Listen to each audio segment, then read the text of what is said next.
Discipline doesn't have to be rigid. Consistency doesn't have to feel like control.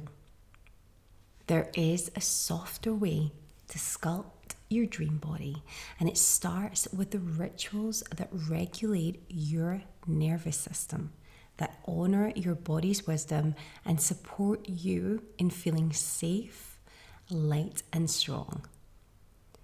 This is about feminine structure, the kind that holds you, not the kind that squeezes you. And that's exactly what I'm going to be sharing with you today. Now, you may have heard everyone telling you the opposite, but the truth is that you don't need a very strict routine. Routines are amazing, but it doesn't need to be super strict, to the point, regimented. What you actually need is supportive rhythm. So I want you to ask yourself and answer this in the comments.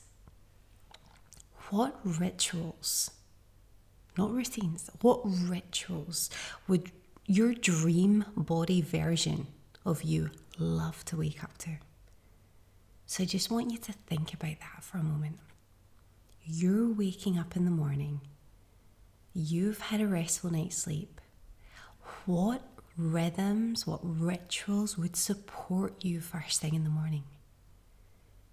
Is it like running around like crazy?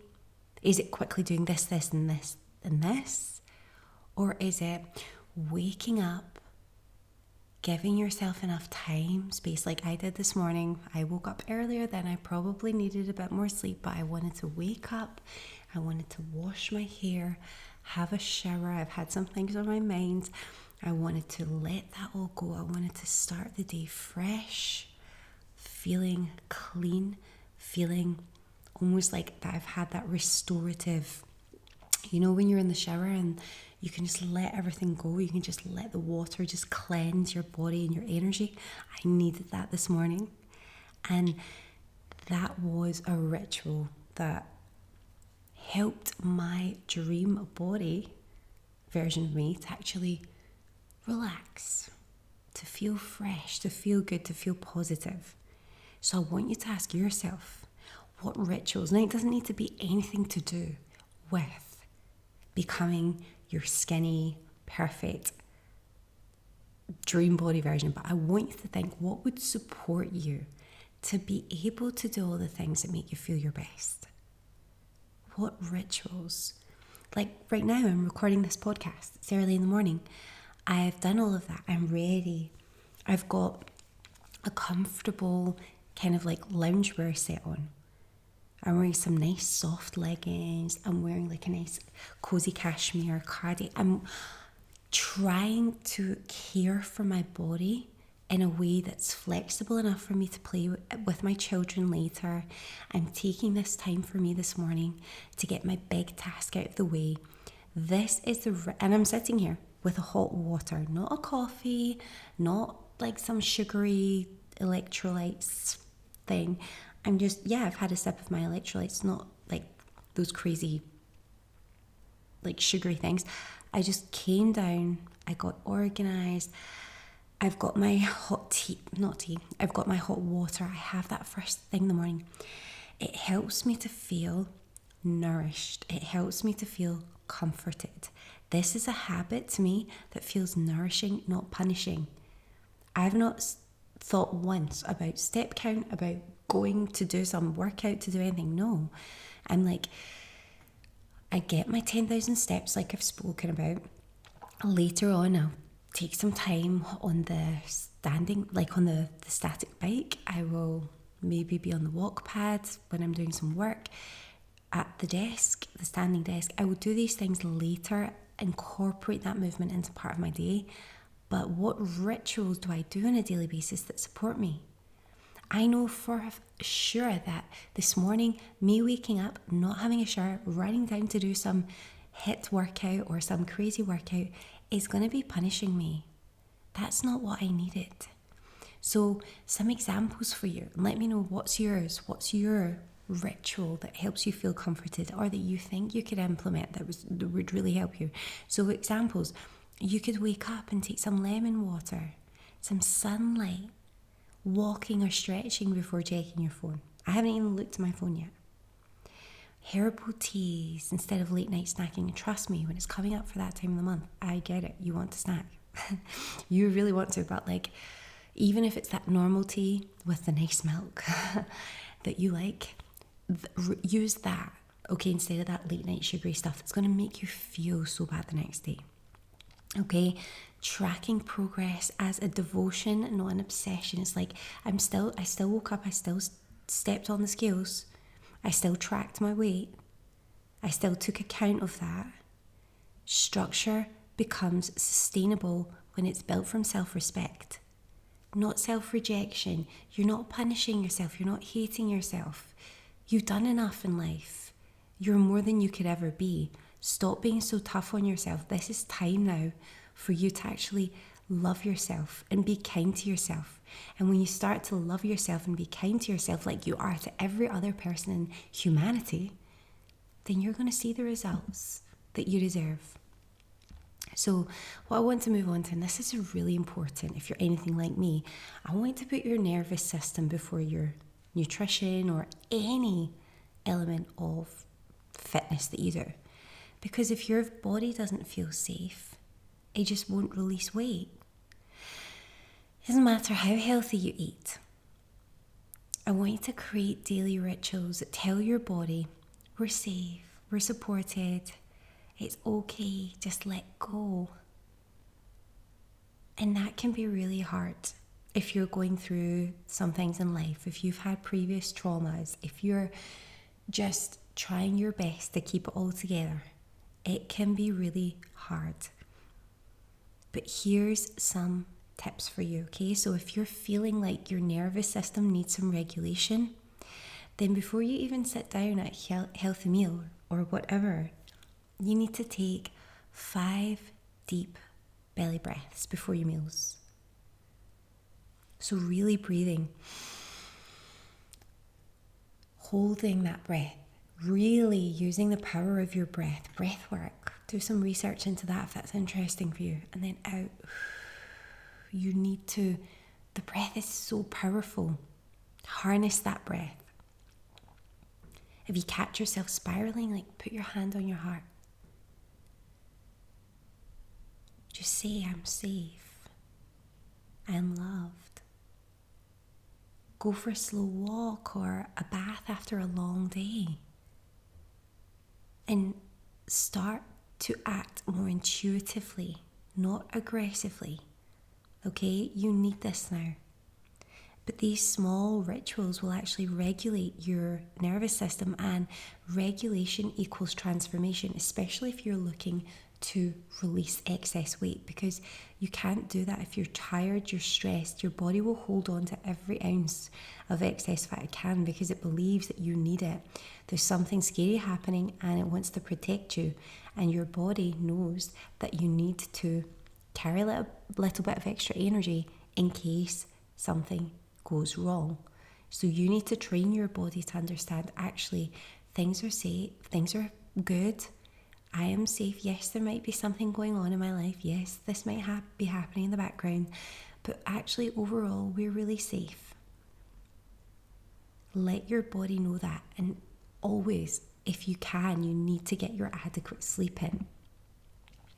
So I want to move on to the final point for today, which is ritual is always better than your routine. Always, always, always. Rituals over routine, because even the most put together perfect routine can become a chore. We are trying to reframe it. Routines are what you have to do, but rituals are what you get to do. And when you actually reframe your daily rhythm so that it feels sacred to you, then you actually want to keep showing up. I know that as a mama, it can be really draining. You adore your children, but you have so much to do and you're always in go, go, go mode. So when you actually take the time for yourself, like I do every single morning recording this episode for you, I get to do this. I feel so much gratitude that I get to do this. But it's also time for me. It does deplete my energy in a sense because I am sharing, I am giving. So naturally that's going to happen. But because I'm doing that in a calm environment, then I feel it's possible for me. And it can keep showing up. So instead of trying to force yourself into discipline, ask yourself, what would devotion look like today? Because devotion doesn't burn you out. It builds you up. So let me know in the comments, what would your ritual look like? What things could you change? And I'm literally going to leave you on that note today. So you don't need to suffer your way to your dream body. You can love yourself into it. You can do that with grace, ease, and embodied consistency. You can do it.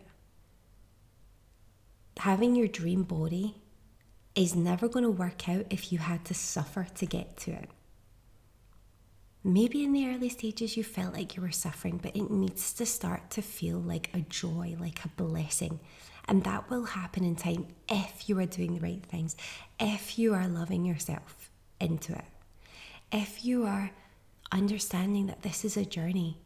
And as long as you're consistent, as long as you're always doing the right things, yes, things will fluctuate here and there, but you are so born to do this, and you deserve to be supported through this. And you do not need anyone else in life to support you, because you spend your whole time, your whole life, you probably have up until now, spent your whole life putting everyone else's feelings first, supporting every other single person in your life, thinking about everyone else. Now it's time for you. Now it's time for you to love yourself, to treat yourself with respect, ultimate respect, because softness is not weakness. Softness, especially on yourself, it's a strength that creates safety. And safety is what allows your body to transform. So I want you to comment below, what is one aesthetic or energetic ritual that you are adding in this week? Or something that you're changing, you're switching up, because I absolutely love to hear your voice in the comments. Don't forget to subscribe for daily weight loss, manifestation, feminine fitness, and energetic body sculpting. We are doing it all here. We're making it happen. So before I go today, I want to remind you that we have an incredible gift for you, and that is the Manifestation Power Pack. Okay, it's going to help you to sculpt your dream body with alignment and ease that we talked about today, all because we're making the changes from the inside out, making you feel safe, making you feel secure, and seeing that glow up happen naturally. So to receive that, head over to mrsmanifestation.com/power, or you can just go to the description and I'll pop the link there for you. But don't forget, you are the woman, okay, who has the body you want. So let's just make sure that we embody her now. Going back to yesterday's episode, I hope you have seen this, and I think you're going to find so much value in that. But today, just want you to remember that fast, sustainable weight loss doesn't always have to be rigid. It doesn't have to be harsh. It doesn't have to be like boot camp style discipline. It's about being caring, being soft, supporting yourself through it, making the right choices. Sometimes you're going to feel that tension. You're going to feel that, oh, I really want that chocolate. That was me last night. I really feel like I've had one of those days, an emotional eating session of like, I've got all of those Easter eggs in there. A little half of an Easter egg, even share some with my husband. Could have been perfect, or we were just taking the edge off. But do I really want to associate having a tough day, having an emotionally draining day with chocolate? Is that going to make me feel better? No, instead, what did I do? I had my tea. I ask my husband, make it extra milky for me. I want that little bit of something to take the edge off it. Oh my God, it sounds like I live a wild lifestyle, doesn't it?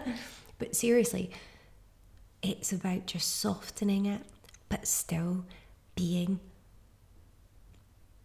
strong and powerful in yourself, knowing the right things to do, knowing that, with neuroplasticity, with the more that you do things, the more you create these positive associations, and you can do it, and you don't need external things to survive, then that's where you make the changes. These are the feminine rituals. These are the things that make the difference. It's about being cozy. It's about relaxing. It's about nurturing and caring for yourself. So I hope that this episode did mean something to you. I hope that you enjoyed it, and I'll see you in the next episode. Don't forget to see me in the comments.